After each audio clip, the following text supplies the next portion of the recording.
be fast, so I'm going to address my question to Constable Sayre, I think it is. So it's about the personal possession issue, and actually I think Deputy Chief Constable Sayre and also even Inspector Spurn, you both discussed this. So there's no limit on personal possession at home.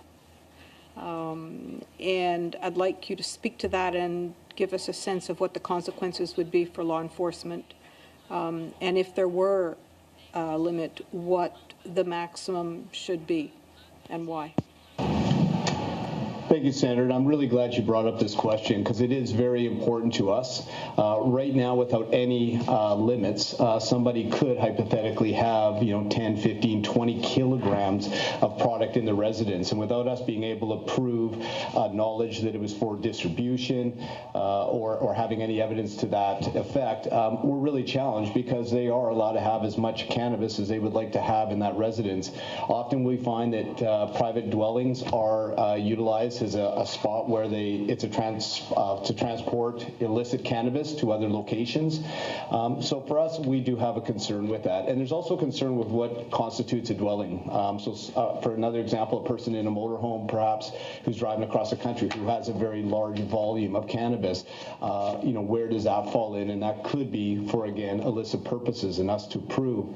As far as your point to what would be a recommended level, one of the bases we've used is if 4 plants were still allowed, which we still are not in favor of, but if that was the case, on the high side, that could produce 48 ounces a year. So using that as a baseline as to perhaps what should be allowed. We are mindful that, like with alcohol, people will have more than what they need. But, like I said, a heavy user will typically use approximately 11 grams a week. So let's even go on the high side and say 50 grams a month to even push it.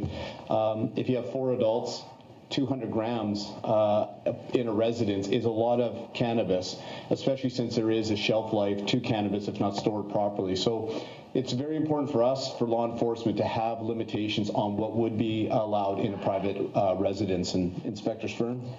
Yeah, I'll just echo what's already been said, that, rather than having things open-ended with no limit, I think that a reasonable amount that somebody can possess inside their home would be something that we would ask for, and it would solve a lot of issues with us in that we would be able to determine much easier what is illicit and what is legal. And also, sorry, just to add very quickly, the diversion is really one of our priorities. So we do not want to see the product diverted. As we said, youth have typically had it diverted to them through these types of means of overproduction. So to try to give us more tools to address that. Senator